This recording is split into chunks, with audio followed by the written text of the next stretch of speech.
this is not a tutorial. I'm not trying to teach you anything about how to use the tools and whatsoever. Okay, this is just a simulation case study. This is a real study that we worked on several years ago. A couple of years. It takes a couple of years of research to finish this project.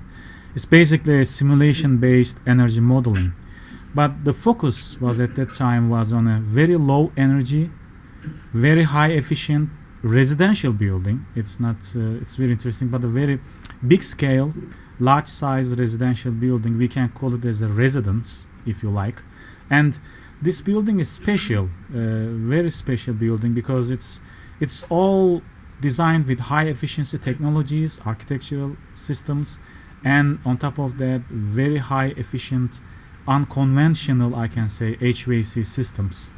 Plus, on the plus side, they have on-site renewable solar power and solar thermal systems. So you can find everything in this building, and you will see in a minute what I am talking about. So let me start my work. So our focus was basically whole building energy performance modeling.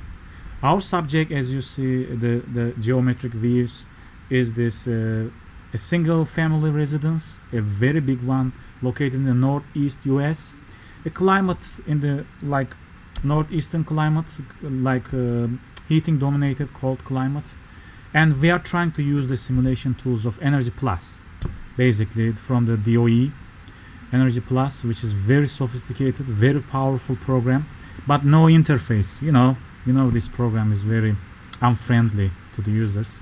But we use Design Builder, another software. This is a commercial software from the UK, very powerful again, very comprehensive, all using this Energy Plus simulation program, and it was very helpful. All these graphics you see, the visuals, is generated by Design Builder program, very powerful.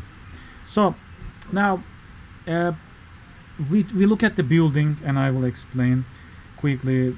Diverse set of energy efficiency measures, not just building enclosure. Yes, building enclosure, airtight envelope, efficient glazing systems, plus unconventional and cutting-edge HVAC systems, plus on-site renewable systems. So this makes our problem a little bit difficult because you don't see all these systems integrated at all buildings. So it's kind of a challenge. It's a challenge of modeling and simulation, but again, very exciting project. We learned a lot. All this, how to integrate all these different systems into the single simulation module and program. So we will come to this later, but quickly, huge energy savings, as you may guess. Just about 30% energy cost savings just from the envelope. But when I put everything, the HVAC, the renewable systems, close to 50% energy savings with all these, with respect to baselines. So at the end of the day, with all these technologies loaded, yes, this building is really efficient, and the program and the simulations show that efficiency. So we are trying to approach is what's our objectives. It was a research project in the end, and we need to put forward some challenging and objectives. First of all, using the whole building simulation techniques is not easy. It's a hard job. We have entire semester classes dealing with this because they are dynamic models. There's the time dimension, integrated modules, and normally when we face a problem of such type of buildings, which is loaded with passive strategies, active design strategies, renewables and everything, using a single tool is difficult. Normally what has been in the industry, people use multiple tools. Use HVAC, another tool; for renewable systems, another tool; for design, another tool. So it's kind of difficult to reconcile or exchange data from one tool to another tool, interoperability problems and everything. So our hypothesis was, can we make it just using a single tool, right? Just Energy Plus. How can we do it? So that was, and we hypothesized that, our hypothesis is that, yeah, we will be able to do that, and we will prove that we use a single simulation platform without using multiple simulation tools, do all the HVAC system and passive design system and renewable technologies. But we found it very helpful to classify the design approaches. The first one was demand side efficiency measures. Most of these are passive features, and we teach this these things a lot, like very insulated envelope, highly insulated glazing systems, airtight envelope using shading devices and stuff, and building layout, building orientation. These are nothing to do with the mechanical systems. That's why they are forces affecting the building loads. So, and at the end of the day, the building loads should be satisfied with the HVAC system response. So there is the supply side efficiency measures. These are again mechanical systems. So when we finish with the demand side, coming to the supply side, basically these are HVAC systems, and I will explain in detail what type of systems we use, but mainly we use some mixed mode, passive ventilation, active ventilation coupling. We use some radiant floor heating systems and stuff. We will come back to this again later. And the last one is on-site renewable energy systems. Yes, we reduce the loads, that's fine. We use very efficient HVAC systems, nice. So what's left? Maybe we can generate our own energy on the building. So we use building integrated solar power, solar photovoltaic systems on the roof, and we use solar thermal systems to generate hot water in addition to electricity. And all these systems make up a really low energy building, and we try to simulate them. That designing and talking about them is nice, but when it comes to modeling, it's kind of challenging, and I will show in a minute. So let's have a look at our building. As I told you, this is a single family house, which is quite large. It's unusual, you know. It's about 750 meters square, which is about 8,000 square feet. It is huge, and just 6 people is using. But this building has another function. It is a library and a double volume space, large collection of books, and this library place is a double volume. You see on the, maybe on the background, you see the building on the left wing, I can say is the library wing, and there's a big lounge. So this is a school, this is the headmaster's residence of a school, private school, very famous school in New Jersey, Pingree School. So these guys invite people, make some events, and this library can be used. So I can't criticize them a lot making such a big building. On the remaining part of the building, the guys themselves live in, but this library is used by everybody for certain occasions and certain events. And this building has 5 bedrooms and 5 bathrooms, and again a library. Location is New Jersey. And when you look at the heating degree days and the cooling degree days, you see HDD is about 5,000, which means a lot of heating days. So it's a heating dominated climate. The cold, I can say it's a cold and humid climate. And our analysis method is straightforward. We will use a baseline, and we choose the baseline from ASHRAE 90.1 energy standard. At that time it was 2004. No, this project is in 2010-11, but the latest one is 2004 that these guys were using. And we check the EUI levels, energy use intensity levels, kilowatt hours per meter square, and we check the percentage improvement not just in energy but also in cost, energy cost. And we also have a look at the lead points. I think that was the big thing that these guys, the designers and the client, was looking after. How many lead points are we going to get? You know, these are very efficient buildings. What about the LEED accreditation? So now alternatives, again on the left hand side you see the baseline. At all types of projects, energy simulation projects, you need to have a baseline, which is really important to compare and contrast all your alternatives with respect to baseline. So we keep it aside. This is our baseline. Now alternative models, we generate the model in stages, not just put everything in single model. We created different models. The first one is, I think this is similar to the one I explained a couple of minutes ago, demand side energy model. This is the baseline model, but we take it and we replace all the envelope. We improve the glazing performance. We improve the lighting power densities reduced. So this is the demand side energy model. The second one is the supply side energy model. Now in the supply side energy model, we just focus on the HVAC systems, active systems.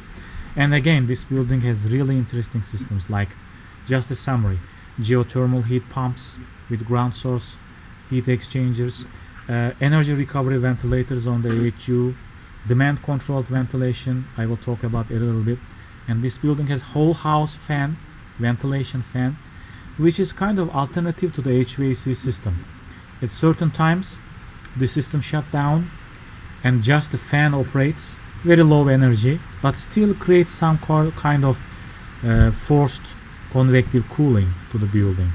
This building has radiant floor heating, which is found to be really comfortable and energy efficient, and very efficient hot water heating system. So all these systems and modeling make up our supply side model. And the last one, not the least, renewable energy model. This model takes everything and adds some solar thermal collectors for hot water heating, to use it in the showers or to use it in the taps, and solar photovoltaic power system to generate some electricity. In fact, I moved a little bit forward and I created some in-between models. I said, what about we had demand side plus supply side but no renewables? This is the fourth one. And the last one, as you see, everything together. I had everything together and get a final design model. Final design model can also be called proposed design model, and combine everything. And this will show us how much energy we can save by adding up all these features. And again, we follow the 90.1 Appendix G type method, and I don't have time to talk about in detail, but this is really a standard method to follow to compare your baseline and design case and to find out the energy savings. Yes, we use Design Builder, but which is an interface to Energy Plus, nothing more than that. But Design Builder is really helpful, you guys. Helpful to create the geometry, which is not easy. As you see on the background, it's a complex shape.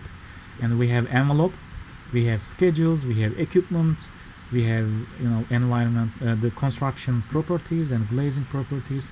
But when it comes to HVAC, we mostly use the Energy Plus functions. And renewable energy systems, we use Energy Plus functions. So an interface, graphical interface needed, Design Builder, but the source engine is Energy Plus. We didn't use any other tool, just Energy Plus based simulations. So outcomes, and we will discuss a lot more about that. EUI levels and hourly temperature profiles, outdoor, indoor, some HVAC system point. This is really important for checking the system performance. And we make percentage deviations. Here, look, here is our baseline, and this is my design case, and this is my percentage savings. In fact, most of the people really just interested in this, not just engineers, but the clients also want to look at the percentage savings. But it's not about energy, it's about cost. So what's the operating cost of this building? Finding the utility rates, we calculate the cost savings and the differences. And of course, in between there are some checkpoints. For example, time set point not met. I think if you are interested in energy modeling, most people are talking about this. These are the times when the system cannot meet the loads. For example, you have a thermostat set point 21 degrees Celsius or 71 Fahrenheit, but your HVAC system cannot meet it. It falls short maybe at 70, 71, and there's a hour counted. And on an annual simulation, you add up all these points not met, and this should be within limit, and I will show how it works. And final output is lead points. Lead points, you know the lead EA, energy and atmosphere credit points. There's optimized energy performance C1, on-site renewable energy C2, EA C1 and EA C2, and we calculate the points that we can achieve with this building. So because these guys really want to get a very high LEED certification, green building certification. And energy is the key to achieve this LEED certification. So I think for energy modeling, inputs and outputs really important, and we need to classify. I always make the categories of inputs and outputs. I will just review this quickly, what is needed and is being provided to this model. Geometry and zoning is really important. You need to create a very nice geometry, not overly detailed, but with enough detail to give the features. And we need to create the thermal zones within the building geometry. Building construction materials, the thermal resistance, the U values, the R values should be defined to the energy model. And what about the internal gains? What's happening inside the building? About the lights and equipment. We designed the power densities for the lights and equipments for indoors, and of course occupants, how many people using this building, and the schedules. The schedule of the people is really important. When people are using the building, what is the usage pattern, and at any given time, how many people are using the building. These are really important details. And then comes the environmental controls and schedules. Basic, the thermostat set points. This is the acceptable threshold of heating and cooling set points should be provided. And coming to the systems, hot water systems, the usage, the power of the water heater, the storage tank capacity, and all things should be required. And other interior equipment, maybe there is some TVs or electronic appliances, the computers or printers. If they have on the library, they have some workstations, so there's a power consuming equipments, their schedules need to be provided. We even make it more detailed and create internal thermal mass.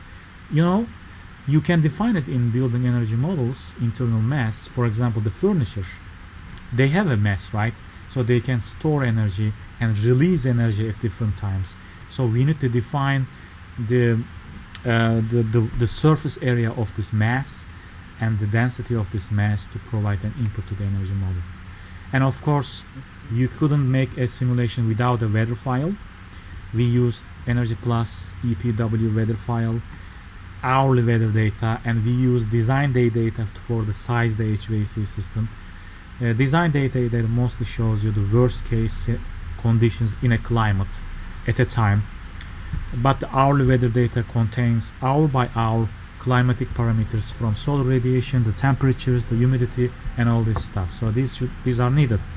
And of course, HVAC system, I provided in the red letters, big letters, because when I look at this project, HVAC modeling takes the highest amount of time and effort in our project, because of this complexity. So HVAC system design important. And we have solar thermal design and solar power design as electricity generation and hot water generation. How about outputs? Annual uses, unmet load hours. Some people call it time set points, not met hours, but it's important. HVAC design loads, very important, heating and cooling loads. But be careful, these are not energy, these are loads in power terms, like watts or tons of cooling or watts of heating, kilowatts of heating and stuff. And we try to analyze how much energy can I generate with my systems, renewable energy systems, power, solar power systems. And on top of that, we calculate the lead points and create the compliance reports. So yeah, here you see the plans of this building. Architecturally, this is a typical residential building in that area. I have two floors up above ground and one basement underground. And this is a detached residential building, large one I told you. In the basement, there's mechanical spaces, storage, some recreation area, the cinema room and stuff.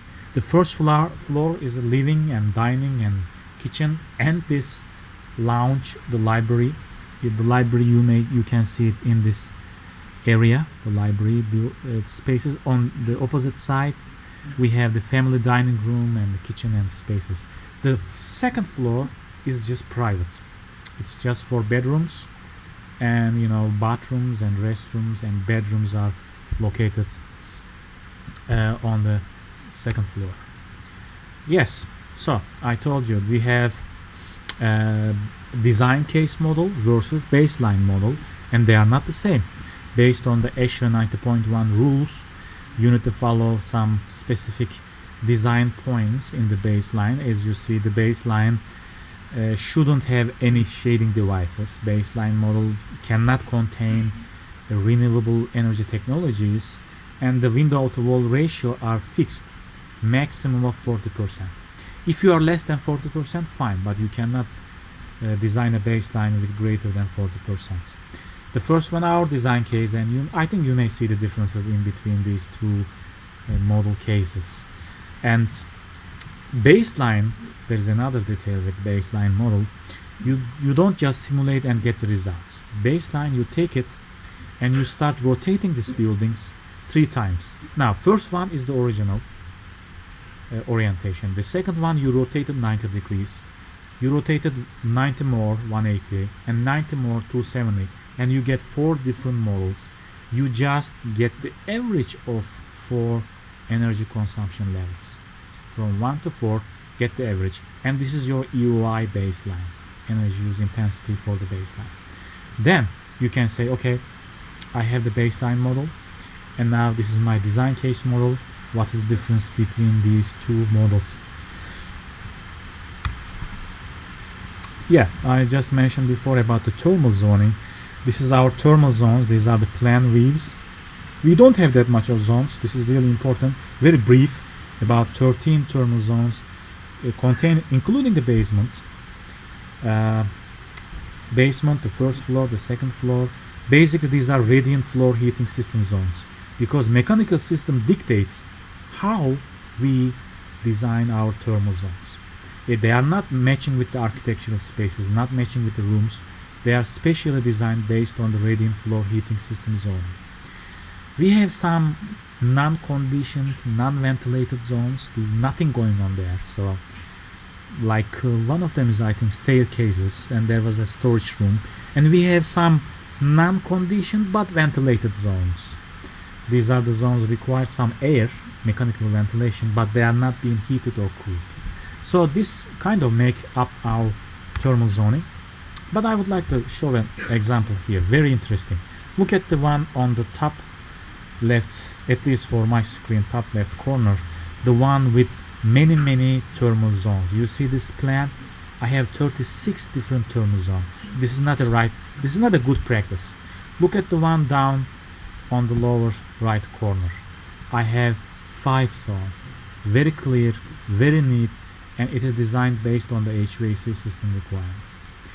This reducing the number of thermal zones was very important, because first of all, if you have many thermal zones, your model will be over parameterized, which means lots of unnecessary details.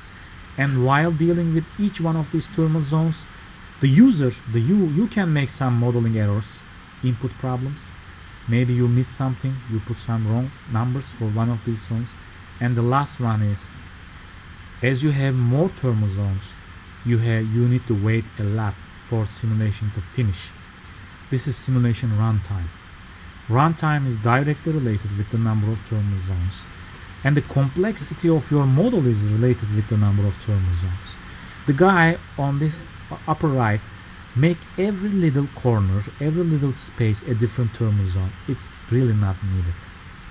So the energy modeler, as a successful and professional energy modeler, you need to be really careful about how you design your thermal zones so that they are at a manageable level. You don't want to lose too much detail, but you don't want to make it too overloaded with unnecessary details. So I think this gives a very nice example of approaching the thermal zones. Okay, let's move on to other inputs. How about building envelope, the building construction envelope? Here in the table you see different wall envelope types, including external walls or above grade, below grade, basement, internal floors, and one column is the baseline, the other column is the design.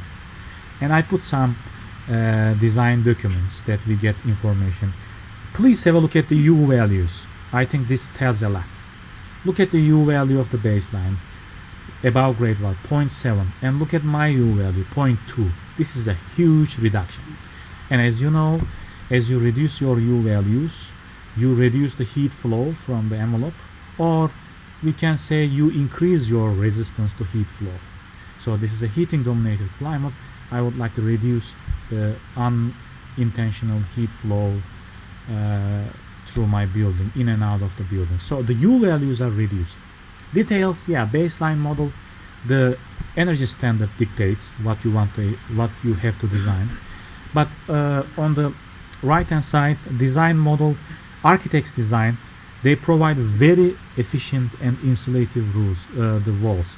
This is ICF walls, insulated concrete frame walls, mineral inserts. They created very thick roof insulation, spray insulation, advanced icing insulation, and on the slab they put some XPS rigid insulation. So making envelope very high insulation capacity, they increase the thermal resistance. And it's true for the windows. You know, on the bottom you see the window design, the baseline, yes, U value, solar heat gain, visible transmittance. But look at the design, U value, very low. Solar heat gain in between, you know, I try to balance the solar heat gain. I don't want to cut it too much because I need solar heat gain coefficient. Visible transmittance is a little bit lower, but it's not that important for residential buildings because we don't have daylight sensor controlled lighting systems. So we mainly focus on the U value, reduction of the U value. We try to keep the solar heat gain at a balanced level. So this shows you some of the differences. Infiltration, this is an important input. Infiltration, basically, these are uncontrolled outdoor excuse me, these are uncontrolled outdoor air leakage from the building. Infiltration rate for baseline is 0.30 ACH, air change rate. When I look at the design case, we reduce it down to 0.25, and we make a research. They say that this is typical infiltration rate for ICF constructions, and okay, we just accepted it. In fact, this is really airtight envelope. When you reduce it down to 0.25, which means it is really airtight, you are not leaking cold air, your hot air is not infiltrating to your building. You know, you control these leakages because these are uncontrolled. You know, you can control mechanical ventilation, but you don't have a chance to control infiltration. And this is the thermal mass I'm talking about. We assume some standard wood furnishing, and the effective area for the furnishing is 2 times the zone floor area. But this is a little bit detailed. No need to think too much about it, but please keep in mind that we go down to the detail that we design thermal mass as furnitures inside this building model. Lights and equipments. Lights and equipments inputs are defined as power densities. When I say power densities, I'm saying watts per meter square area. This is the power density. The power density for light for the baseline is fixed. It's coming from the standards for the lights. But for the design, you see, I don't want to tell one by one, but you see this is reduced. My main concern is to reduce the lighting power density. But how to reduce it? The designers work with the electrical engineers and use some LED lights, lighting fixtures at some parts of the building. At some parts of the building they use CFL, compact fluorescent lights. So these highly efficient lighting technologies help us to reduce the lighting power densities. How about the equipment? They are the same. Guys, it's not easy. So the standards don't let you do it unless you go for a special permission. You provide lots of documentation. How do you reduce your equipment normally? And they say, no, we don't want to go that path. We don't have that much of equipment in this house, so we keep it the same, basically. So basically the equipment loads the same, but the lighting loads, by using energy efficient lighting technologies, we may have a chance to reduce. Even this is a little bit of detail, but we need to model exterior lights. What's exterior lights? Exterior lights are for indoor and outdoor illumination, maybe for decoration or the facade, illuminating the facade of the building or illuminating the entryways, pathways. You need to illuminate, and you are using energy, and they say, yes, this is your building's responsibility, and you need to model it, and you need to model the exterior lights, not just interior lights. And we did it, we modeled it. But this lights has a very special control mechanism. They call it astronomical control, which means exterior lights only active when there is daylight. If no daylight, which means the after sunset, if there is daylight when I am in the daytime, exterior lights off. They only come into play, kick on during nighttime. So activation time changes.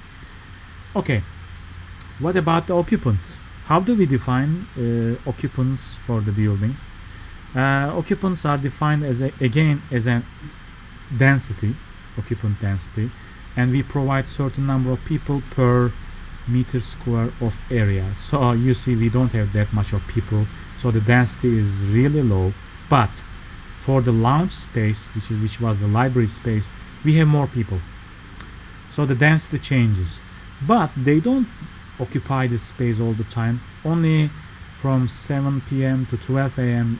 Having a nighttime party once in a month. So this is a special schedule. If I put it all the time, it is all exaggerating, right? So I need to create a special hourly schedule to provide that this is normal usage, 6 people, these are the typical residents, and once in a month many people comes in and give a party, and I need to model this. So that's why I need these hourly occupancy schedules.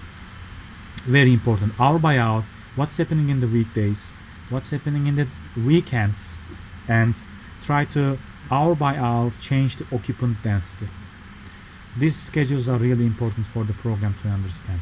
This input is just the maximum level, the peak level, for example 100%, but I need hour by hour change of this peak number and to take into account how many people are using the building at that hour. And as you see from this behavior, look at this curve, the building is mostly used in the nighttime. True, this is not an office building, so it is the reverse. If it was an office building, the schedule will be reversed, daytime usage versus nighttime usage. So occupant densities and the schedules, really important stuff. Okay, so with all these inputs, I think we kind of mentioned about the demand side energy model. Let's quickly remember, we have very thermally resistant envelope, which is airtight. The glazing systems are really insulated.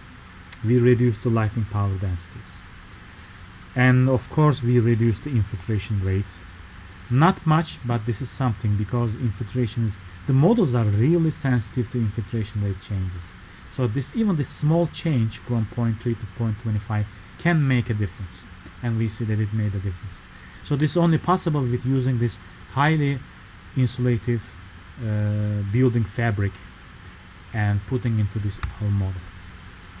And before coming to the mechanical systems, there are some other inputs needed for the simulation model, which is the ventilation rates, right? Without fresh outdoor air, it will be terrible conditions indoors in terms of indoor air quality, and they are regulated by the standards, right? 62.1 ASHRAE standards tells that you need to provide certain ventilation rate per person per area, and the total gives you the final cumulative outdoor air ventilation rate. This is an environmental control, and the system need to take care. And of course we have the heating and cooling set points, like 20 for heating, 23.3 for cooling, and with nighttime or daytime setback, this is the reverse, it's not an office building. Daytime, when people went to office, when people went to work, they are outside, the temperatures are relaxed. I am not cooling or heating down to the set point, and I call it a setback. So you see the red and the blue are the actual operational hours, and the white ones are the setback temperatures. 16.16 for heating, which is cooler, 26.7 for cooling, which is a little bit warmer. But that's okay. I assume people are not in the house using the building, so I make this set point variations. And of course, these ventilation rates are scheduled based on the presence or absence of people in the building. And even the system has some humidity control, and we keep the humidity between 10%. This is the relative humidity, the RH levels. We try to keep the humidity level between 10% and 90% to keep it. Daylight, no, we don't have any daylight controls. But this is another topic that we can discuss, how to save energy from lighting systems using daylight-based sensors. But this building doesn't have it. And a little bit about the hot water systems. This is needed. And again, there's a baseline, and I have the design case model and the differences. Basically, we have a storage tank and gas fired. This is propane fired storage tank, domestic hot water heater system. And I calculate the number of people, and I calculate how many gallons per day hot water requirements. I found the total peak flow rate and all these details. I don't want to get you bored with all these details, but again, the main differences, just focus on the differences between the baseline and the design case. Increasing in the energy factor. As you increase the efficiency, you increase your energy factor, whether you call it the thermal efficiency, nominal efficiency, whatever you call. With an advanced hot water systems, you can increase the efficiency, and you generate the same amount of hot water, but you generate it with using less amount of energy. That's obvious. Hot water system has schedules, again similar to other inputs, and then the schedules are fractional. They are not temperature. These values you see are not temperature, they are just fraction, and they modify the peak water flow rate. The fractions modify the peak water flow rate, and I just calculate my hot water usage. Weather data, very important. We get the TMY3 weather data in the form of Energy Plus, and we use hourly weather data for the location. We also use the design day data. Remember, I just mentioned about it. Summertime design day, wintertime design day. These are the peak conditions. These are not hourly. For example, the max 33 degrees Celsius, the minimum is -12. You may say, is it happening? No, very rare, but you keep it as a worst case conditions so that you size your HVAC system with enough capacity to meet the loads. Maybe the temperatures will go down really low. You want to size your HVAC system based on these parameters. These are some information about sizing the system. So, but what I try to convey here is you need hourly weather data and you need design date data if you want the system to be auto-sized. You know, Energy Plus has this nice function. It can auto-size your HVAC system. You don't need to put the numbers yourself. Your system power, your system capacity can be defined by Energy Plus, but you need to provide this design day data information. And HVAC system of the baseline, I will pass this quickly because it is just typical. You know, I didn't design it because the standard tells me you need to use for that size of a building, for that number of floors, you need to have this type of HVAC system. Basically, it's a rooftop system, DX, direct expansion cooling, and I think this is a heat pump. One detail that I would like to tell, I'm not going to talk about all the details. This is an all electric HVAC system. I'm not using gas. I purposely select the type from the list that's not being using natural gas. I avoid using natural gas. Why? Because my design case has no natural gas usage. My design case was all electric building. Then I select that, okay, and I say, okay, my baseline should also be all electric building. To be comparable, you know, I will show it quickly in the future slides. the natural gas and electricity has different utility cost, and if you compare with a building with natural gas versus electricity, your savings may not be at that level you expect. So you need to keep it consistent for the baseline all electric and the design case all electric. How about HVAC systems? Okay, our systems really complex. We have water to water ground source heat pump, which is really advanced. Yeah, I know it's an expensive technology, but it saves a lot. You use the ground as a heat sink or as a heat source. You have boreholes going deep into the ground, very deep. They maybe hundreds of meters going down to the ground, and use the heating and cooling effect of the ground.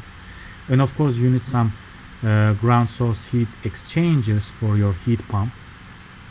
We have variable speed fans, which are advanced.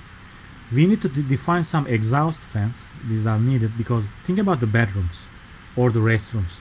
These I cannot combine it with the AHU loop, air loop of the building.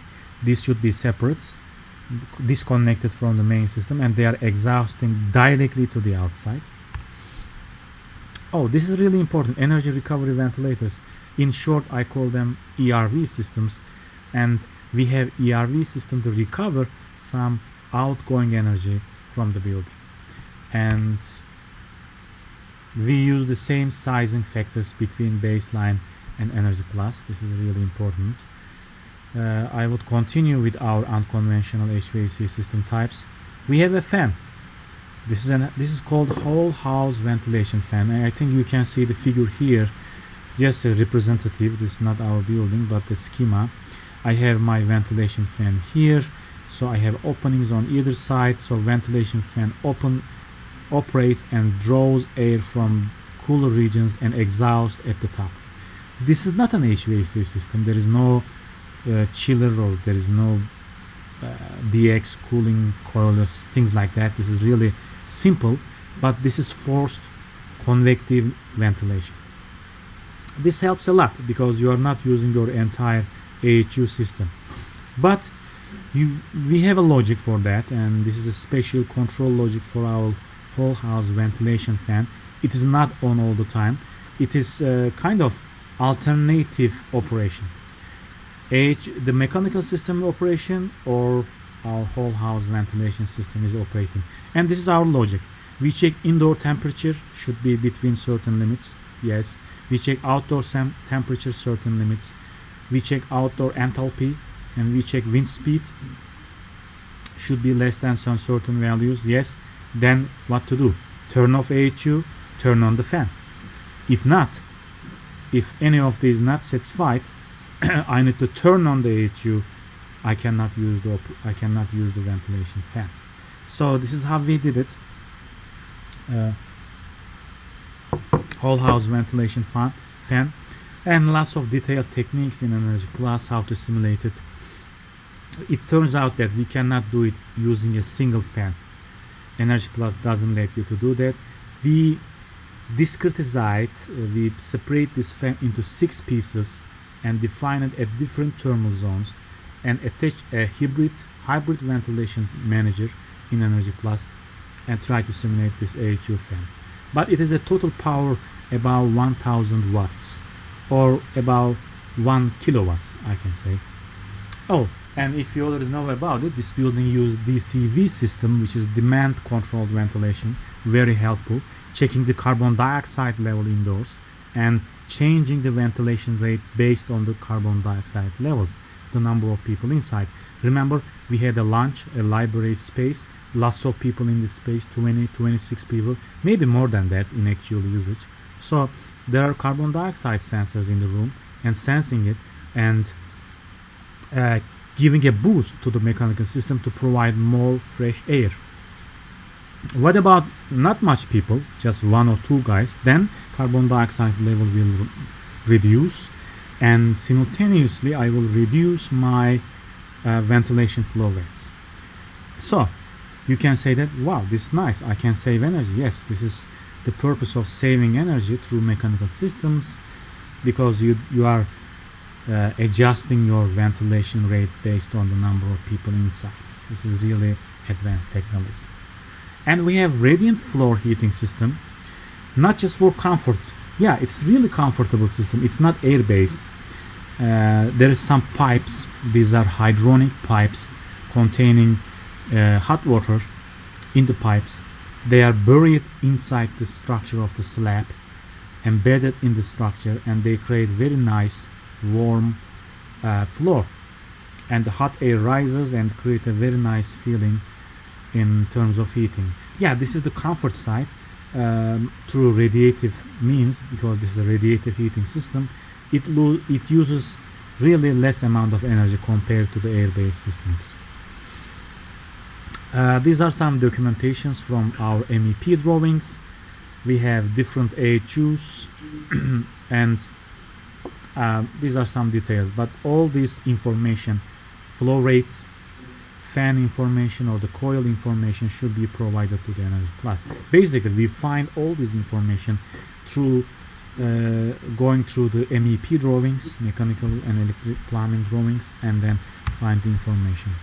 Radiant system, we find that how many zones we have, the radiant floor heating systems. We try to design it in Energy Plus. Of course, lots of inputs are needed for this radiant floor heating systems, like flow rate, because this is a water-based system, in terms of GPM levels. How much was the flow rate? But this flow rate is adjustable. It's not just a fixed value. So adjusting based on the loads of the zone, and we can change the zone temperature between 20 is the main level, but we can go up to 21, or we can go down to 19. So between 20 to 21 the GPM reduces and goes to zero, no flow, because it is warm enough. But if the temperature goes down, I will increase the GPM to provide more hot water in the pipes, to provide more radiative heating to the space. This is our ground source heat pump. Again, lots of inputs needed. We found it from MEP drawings, and this may be too much of a detail, but basically there's a heating COP levels, cooling COP levels. There is some capacities to the system. 50K of capacity should be defined, and we have ground source heat exchangers. For ground source heat exchanger, the main problem was how many boreholes we needed. So we use a rule of thumb to find the total number of boreholes, because they say a borehole with 6-inch diameter going down 150 feet can give you a ton of cooling. So I calculated how much ton of cooling I require, and I provide that much of boreholes to my system. This is about the ground heat exchangers. This is a really nice technology. This is ERV systems, energy recovery ventilation systems. These are located on top of each AHU and capture the heat from outgoing air. Look at the diagram here. This is the air coming from the building, return air, which is warm, but I want to get rid of it because it is kind of high in carbon dioxide. This is the air intake from outside, which is really nice condition, but which is to be heated. So this exchange, but they don't touch each other. I am not mixing carbon dioxide and oxygen, but I am just mixing the heat, because hot air coming from outside is cold. Air exhausting from the building is hot. So I can interface these two air streams, and I can save energy through this method. And it's called an ERV system, a very efficient system, high efficient. We save a bunch of energy using this flat plate air-to-air recovery units that's installed in the building. Ventilation fan, I already mentioned about it, the operation regime, and we have exhaust fans operation regime. Basically, exhaust fans you see here are not on all the time. They are controlled the light switch. Whenever a person goes into a restroom and turn on the switch, then the exhaust fan operates. This is basically it. So it's very straightforward. Not using very few amount of energy on an annual basis. It's not like the whole house fan, which is much bigger. It's about 4,000 CFM of volume for the whole house fan, and more than 1 kW of power. This is some inputs for our demand controlled ventilation, and I think I already discussed a little bit about demand controlled ventilation, checking the carbon dioxide level.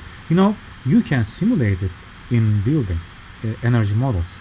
It's not just sensors. When I say carbon dioxide sensors, it is on site on the building, but in what's happening in the virtual world, in the simulation environment, we know how many people, right?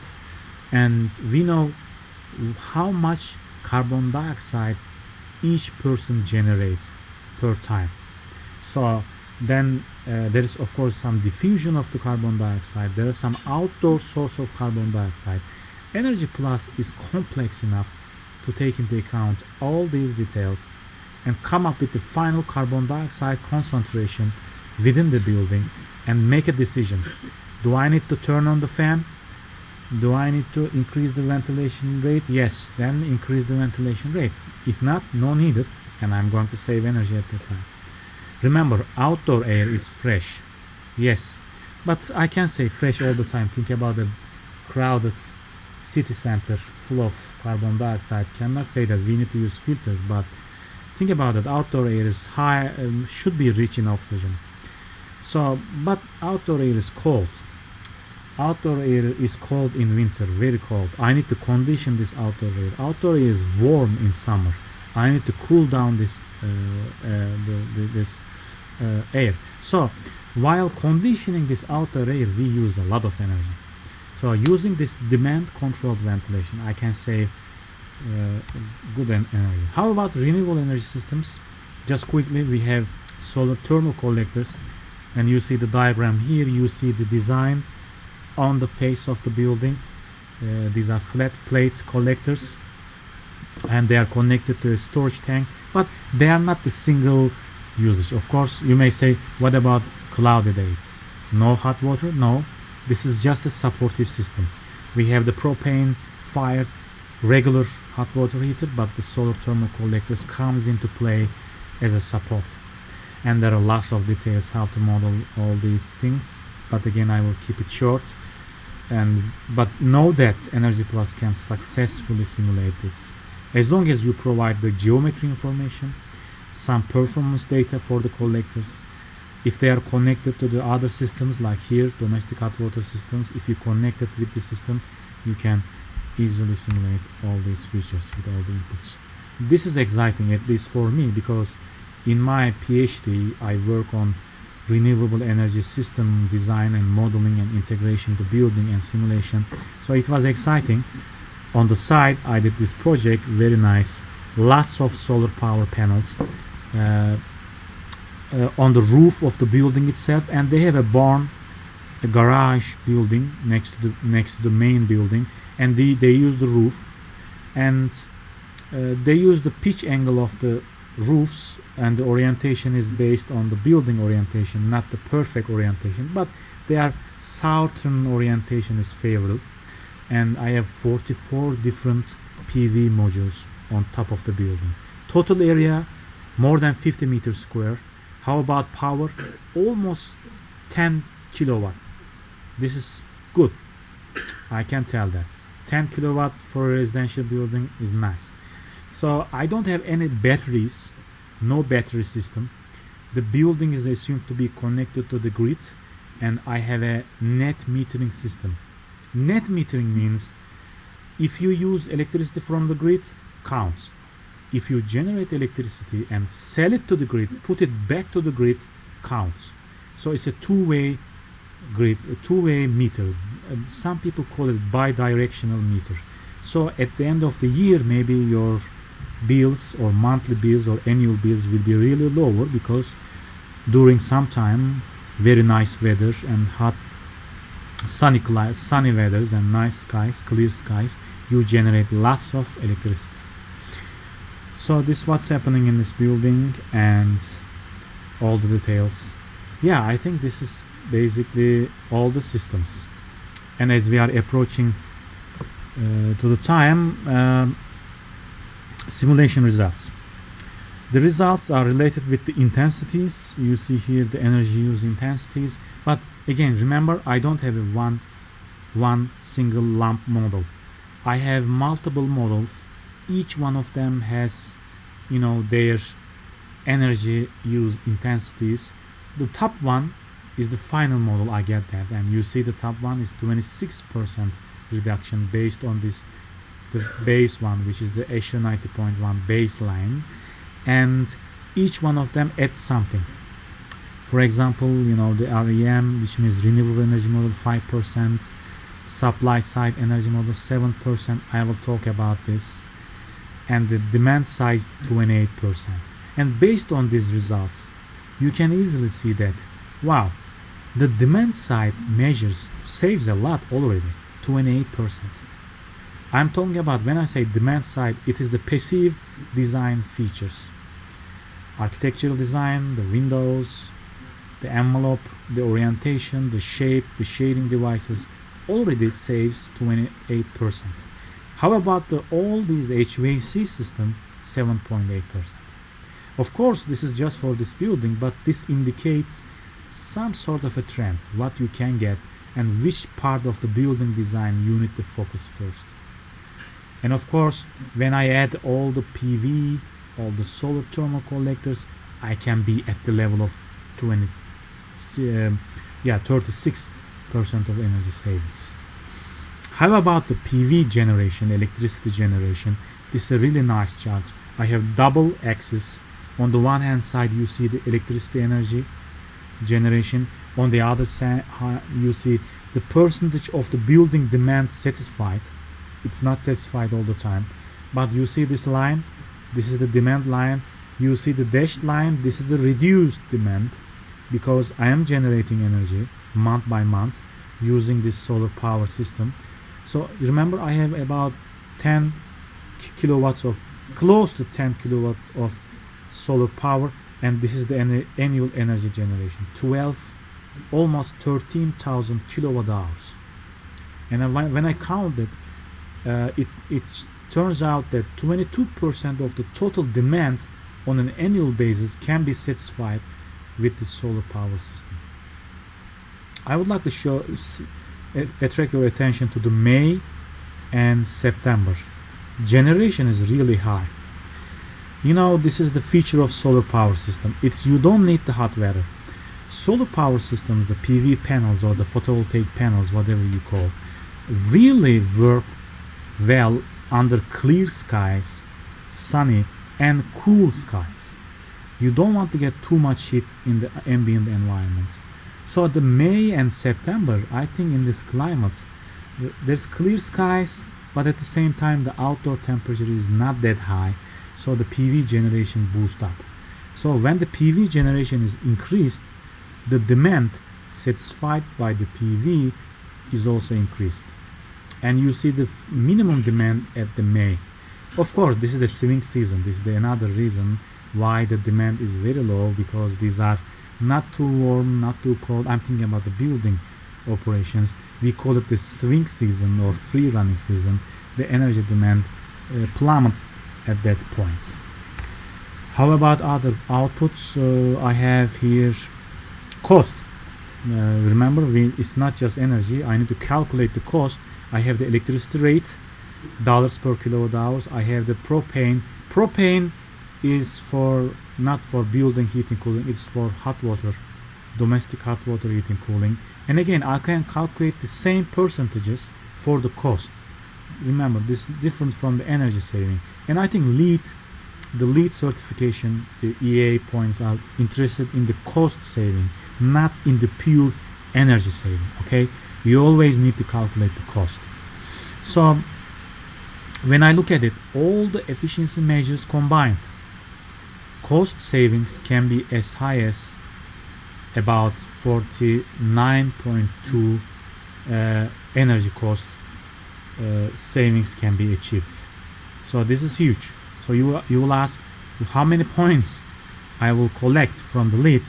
All the points, guys. Because since I have that much of savings, design case model can achieve 13 points, and this is the all possible points you can collect from that section of LEED at that time. because LEED has been in improvement. This is LEED NC 2.2. Now we have LEED version 4, but at that time LEED NC 2.2 I have 13 point collected. What about baseline? 0 point. I like this chart. It's a color coded, and there's a variation between 0 point and the maximum point and your effectiveness index. I call it effectiveness index because I can differentiate between different model alternatives and say that, okay, design case is 1.0 maximum. How about supply side 0.14 effectiveness? How about demand side 0.59 effectiveness? So this is another indication of that, the differences between renewable energy systems, supply side systems, demand side systems, and at the end of the day, what if everything is combined into a single design solution, which is 1.0. And this may change, but the index is kind of normalized. We keep it in a fair comparative foundation and give it the results. So I like it. I like this. On top of that, I will pass this quickly. Unmet load hours. Please remember, you should keep it below 300 hours in a year. A year contains 8,760 hours, but the max limit is 300. Look at my values. They are less than 300. Good. I was safe because it can be a headache. Energy modelers spend some time to reduce the number of hours not met within certain limits. And this is again dictated by the standards. Standards 90.1 says your max is 300, okay? As long as you are below 300, fine, and we keep it. We also generate outputs for the loads, design loads, heating loads and cooling loads, what's happening in the baseline, what's happening in the design case, and the variations. And this is zone by zone. If for each zone I can calculate heating, cooling loads. But again, a little bit of a detail, when you calculate the design load of the baseline, you need to make the averaging. It is not one value. It should be average from all orientations. Remember, 90 degrees rotation. I rotate 3 times, and 1 time is the original rotation, 4, and I get the average. And this is the loads. The number is not important. I would like to show you that we analyze the loads, and there is a differences, decrements in the loads at most of the time. Solar thermal collectors. Oh, we don't need to forget about the percentage heat gain from solar thermal collectors and ERV systems, because they are saving energy, right? So I can calculate how much energy saved. Look at the ERV for heating, and for this climate, 60% saving from heating, only 20 for cooling. Yes, this is because of the climate. Our main focus on the saving the heating energy consumption. Solar thermal waters can save 18% of energy with respect to regular usage. And again, I already mentioned the electricity generation from the solar power system and the demand satisfied of the solar power system. So as you see, everything is comparative. Energy modeling, you need to provide yourself a benchmark and compare everything to the benchmark. This is our house, climate zone 4B. We follow 90.1, and we put down some energy conservation measures, ECMs, envelope, fenestration, lights and service water heating system, and we apply some advanced high efficiency HVAC systems and controls, recovery ventilators, whole house fan, DCV, which means demand controlled ventilation, and I have ground source heat pumps and exchangers, which is again an advanced system, and I have radiant floor heating system. Renewable, solar thermal, last but not the least, solar power system. And this is how much I am saving on an annual basis, almost 50% reduction. Cost base, please be careful. This is not pure energy, it's cost, and it's with respect to baseline. How much lead points total? Of course, everybody was happy. And what happened to this building is being successfully designed, constructed, and it's been in operation. People are using this building, and this building is LEED Platinum certified, the highest level. So they achieved, they get what they want, right? LEED Platinum, there's nothing about that. And What I can say about as a general conclusion based on our kind of research-oriented study is, first of all, please guys give the highest priority to the demand side features, which means architectural design. Then start dealing with the HVAC system, because reducing your load is the key. You need to first reduce your load and then jump onto the mechanical active system, find the best highly efficient system to satisfy the loads as efficient as possible. But there's a huge potential of saving inside your envelope design and all kinds of stuff that we mentioned. Renewable systems, significant improvements can be achieved, and you can collect lots of lead points based on this solar power systems. But on the trade-off, these systems are not cheap.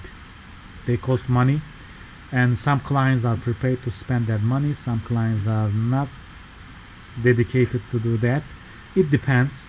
But nowadays there are lots of subsidies, governmental subsidies, some tax rebates, and some discounts if you use solar power systems. So the prices are falling down. Every month when I look at the solar power system, the prices are going down. The technology is getting mature all the time. And I can say that complex systems for residential buildings can be difficult to reconcile in terms of operation. Lots of auxiliary system components. And for large volumes and diverse operational schedules, centralized systems, complex systems may not be the best solution for these residential buildings. Yes, we work a lot. We solve lots of energy modeling problems, but our main conclusion is that it can be improved. Even if you had the best system in the world, you have multiple systems. If they don't communicate well, if you don't integrate well, your efficiencies may not be as high as you expected. What about our hypothesis, right? We put forward an hypothesis in the upfront. Yes, we proved success. I can put a check mark on that. I used only Energy Plus, and I did all that simulation tasks using just a single tool. This is because this tool is integrated. This is because we pushed this tool to the limit, and we discovered new techniques. We discovered new workflows. There's a huge experience gained, and lots of lessons learned. Basically, we convert this study into a paper, published, and other people also get use of this. So this is another outcome of the study. But even for Energy Plus, when we come to the hybrid systems, when I say passive, remember the mixed mode, active HVAC, passive system, even Energy Plus may not be that powerful. They are mostly mechanically oriented. When I think about the passive and mixed mode design system, especially for natural ventilation, we don't do natural ventilation. Everything was forced here, but while some of my colleagues are trying to do natural ventilation studies, again more problems. But of course these are problems, but these are also showing some research areas to improve building energy modeling programs, putting more functionalities for mixed mode, hybrid systems, and passive cooling systems and stuff. And yes, basically this is all I have about this really interesting building and our adventure with this building.